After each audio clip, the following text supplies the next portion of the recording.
Hoje, Tatiana, o presidente Lula falou sobre o assunto. O presidente Lula, que foi condenado na Operação Lava Jato, com base em inúmeras delações premiadas. Houve uma série de contestações às delações premiadas, prisão preventiva muito longa, você obriga o sujeito, coloca o sujeito na masmorra e o obriga a fazer uma delação para entregar um determinado adversário político. Hoje ele disse, o presidente Lula, disse que vê Jair Bolsonaro complicado até os dentes na delação do Mauro Cid. É natural que ele queira provocar um desgaste político para o adversário do jogo. Mas a Operação Lava Jato não nos fez aprender que é melhor esperar um pouquinho antes de sair com tanta pressa? O apressado não pode comer cru no caso desses, Tatiana? Pode sim, né? Até porque a delação tem que vir também corroborada de provas robustas. Mas é interessante... se fez esse acordo, certamente virá alguma coisa muito forte contra Bolsonaro. Agora, eu acho que uma coisa importantíssima que está acontecendo ao mesmo tempo é que, se ele fizer a delação, ele perde o direito de ficar em silêncio, né? E aí, lá no Congresso, a CPI do golpe, né? Do 8 de janeiro, não sei como estão chamando, cada hora botam um nome, mas é a CPI dos atos antidemocráticos, do 8 de janeiro, já está se articulando a relatora e o presidente para reconvocá-lo. Aí eu acho que vai ter um chumbo grosso e muita coisa midiática, como foi no caso do hacker, que do ponto de vista de provas não trouxe muita coisa, mas do ponto de vista político, porque tem isso, você tem um julgamento de fato, mas você tem um julgamento político. E do ponto de vista político, ferveu bastante ali a panela do ex-presidente. É verdade. Ele pode falar num eventual depoimento, e provavelmente acontecerá, né, como a Tatiana lembrou, né, Wilson? Ele pode falar sobre fraude em cartão de vacinação. Aliás, ele estava preso por causa da fraude no cartão de vacinação. Ele pode falar sobre ato golpista, ele pode falar sobre as joias. Enfim, era alguém que prezava da absoluta intimidade. Então, acho que não tem uma função de alguém que preze mais pela intimidade de um presidente da República. Eu vou contar minhas experiências, porque eu já trabalhei com muito ajudante de ordem. Mas primeiro eu quero falar sobre o presidente Lula. Primeiro tem um ditado que diz: leão ferido está ferido, mas continua leão.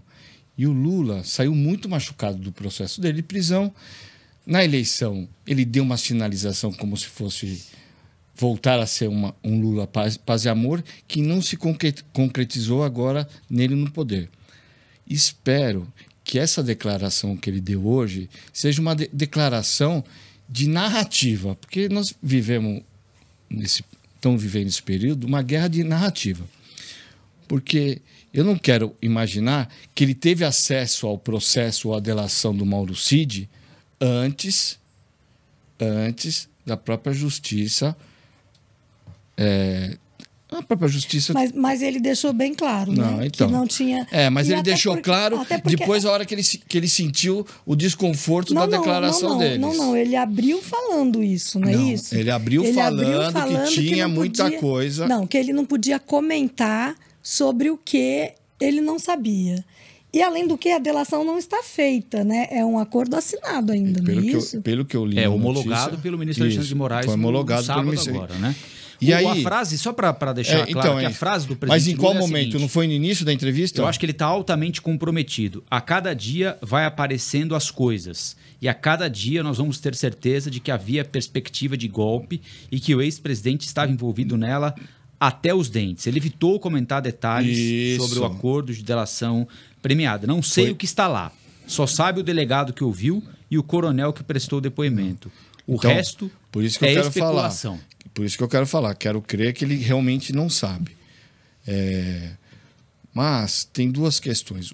O Cid acabou a história dele. Ele vai ter que falar, porque na delação não. No acordo de delação, ele prevê outras idas na Polícia Federal e o advogado dele hoje declarou que ele vai falar tudo. Tudo que perguntar, ele vai responder. Que ele não vai esconder nada, até porque faz parte do acordo. Faz parte do acordo. E ajudante de ordem. Ajudante de ordem é o cara que mais sabe de tudo dos governantes. Ele escuta muito, tem uma ação de segurança. Então, você fala assim, ele tomou uma atitude, mas como segurança do governador, do prefeito ou do presidente, ele tem autonomia, porque ele é responsável pelo agente público. Vender joias, vender relógio, conheço a turma. Militar não faz nada nesse sentido se não teve ordem superior. E não é ordem superior do Ilcinho, é ordem superior do presidente. Mas o fulano de... Ele sabe. Muitas vezes eu falava com os ajudantes de ordem do governador e do prefeito que eu tive a oportunidade de trabalhar. Mas eles sabiam o limite que eu podia dar ordem. Até porque eu cuidava de agenda, né? Porque eu cuidava da agenda. E tem aquela história, ordem legal... Mas se eu chegasse para ele assim, eu falasse, olha, tá aqui o relógio vai vender para mim? Ele não ia fazer sem consultar o governador, sem consultar o prefeito. Ele não ia fazer. Ele não ia para os Estados Unidos mexer em dinheiro, mexer em conta, sem consultar o prefeito. Sem consultar o prefeito ou sem consultar o governador. E no caso do Mauro Cid, ele não ia fazer nenhum desses movimentos se ele não tivesse o de acordo do presidente. Ele poderia até ter falado com o presidente. Fala, presidente, estou com o relógio aqui, o pessoal falou para vender, tudo bem? O presidente falou, tudo bem, olha lá, cuidado. Mas ali, ele ia ter esse de acordo. É que ali, né, Tatiana, tem uma relação pessoal também. Né? Sim, o presidente foi colega de Agulhas Negras do general pai, Lorena Cid, que é pai do Mauro Cid.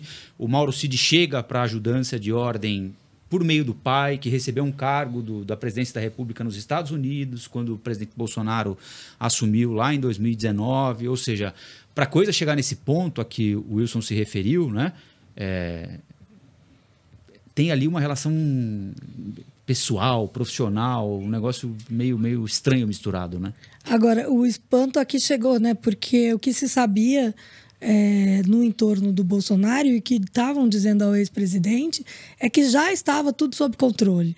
Aí, quando vem a libertação do Mauro Cid no final de semana e, na sequência, a informação do acordo de delação, o ex-presidente toma um baque, né?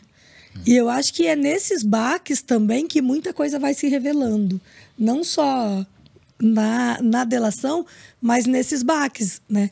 Você pode ver que ele já perdeu muito do apoio que ele tinha. O próprio prefeito de São Paulo, né? Já está tirando ali o braço, né? Do abraço, da foto. Aqui o Datafolha deu que 68% das pessoas não votam em quem o Bolsonaro indicar. 37% não votam em quem o Lula indicar. Ou seja, de cada 10 eleitores paulistanos ou paulistanas, 7 não votam em alguém que o Bolsonaro disser, esse é meu candidato. Por isso o recuo. E só para ter... Mas tem um outro detalhe que você não falou. Gabinete do ódio também. Um dos itens que ele vai delatar, que ele vai passar para a Força-Tarefa e para o Alexandre de Moraes, para a Polícia Federal, é a questão do gabinete do ódio, porque ele também estava muito próximo. Ele convivia com o gabinete lateral, ele estava lá. E uma das coisas que ele se comprometeu a falar, gabinete do ódio.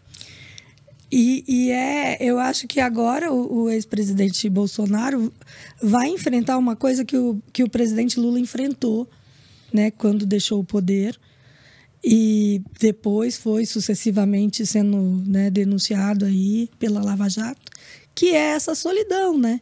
Porque as pessoas vão abandonando, né? Sim. O presidente Lula, que tem um histórico de liderança de quase 40 anos anteriores a isso... Criou o PT a partir do movimento. Exatamente. Ele conseguiu manter, mas ele perdeu esse centrão que ele está pagando caro para reaproximar, né? Ele não perdeu os petistas, com certeza, e não perdeu a esquerda. Até acabou fortalecendo a esquerda, né, para um retorno. Agora, Bolsonaro não tem esse histórico de... Ele tem histórico de atleta, mas se tiver. Mas não tem histórico de líder, né? Mas então, esse apoio que ele tem... Desculpa. Mas esse apoio que ele tem vai minguar muito mais rapidamente do que a do presidente Lula, na minha opinião. Mas o primeiro a abandonar alguém foi o Bolsonaro, abandonou o Mauro Cid na declaração que ele deu em maio, falou, espero que não tenha feito, se fez, eu não lembro cada o termo. Segue sua vida. Isso, cada um segue. A partir daquele momento, mudou de advogado, aí entrou um, entrou outro. E aí, depois que começaram a envolver a esposa dele e a filha. E o pai, né? Então, o pai. E aí veio a pressão do pai. Mas tem a questão da filha também, porque... Como que é o nome? O recibo de vacina? Como que é o nome? O certificado. Certificado de vacina, a filha usou... Porque a filha mora nos Estados Unidos. Sim. A filha usou para entrar nos Estados Unidos. Então, tem uma preocupação...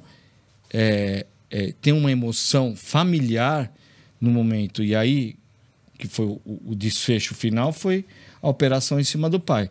Mas quem abandonou primeiro e ele começou a se movimentar em direção à delação foi o Bolsonaro quando disse aquele cada um por si lá. Então, mas o Bolsonaro sempre teve essa característica de cada um por si, né? Não é que você falou de que estão abandonando o Bolsonaro. Sim, eu digo que o Bolsonaro também. Claro, você pegar o Bolsonaro abandonou ele. Claro. O Bolsonaro vamos lembrar do Bebiano, largou a Zambelli, largou o Bebiano. O Bebiano, a Zambelli. Paulo Marinho. Ele vai abandonando. Ele vai abandonando, assim, ele é utilitarista, né? Uma coisa utilitarista. Mas você tem uma certa razão. Na política, quando você passa por isso, as pessoas se afastam. Claro, é que eu estou falando que o Bolsonaro foto, também tem a característica de fazer isso com as pessoas. Então, aí você imagina, ele não tem uma liderança de décadas, nunca foi um líder. Ele se tornou um líder com a história do mito, das coisas que ele falava, que as pessoas achavam que era até brincadeira, que não era possível alguém falar tanta sandice. Mas acabou se tornando um líder ali, o retrato dos tempos, né? Agora, além disso, ele tem essa característica. Vamos lembrar daquele político tucano, né? Não se abandonam... Como é que é? Você sabe. Assim. Como que é? Um soldado ferido. Não se abandona um companheiro ferido na estrada. Um soldado ferido... Não se abandona um soldado ferido como que é? Na trincheira. Na trincheira. É isso, você não deixa para trás. E ele foi deixando muita gente para trás. Agora...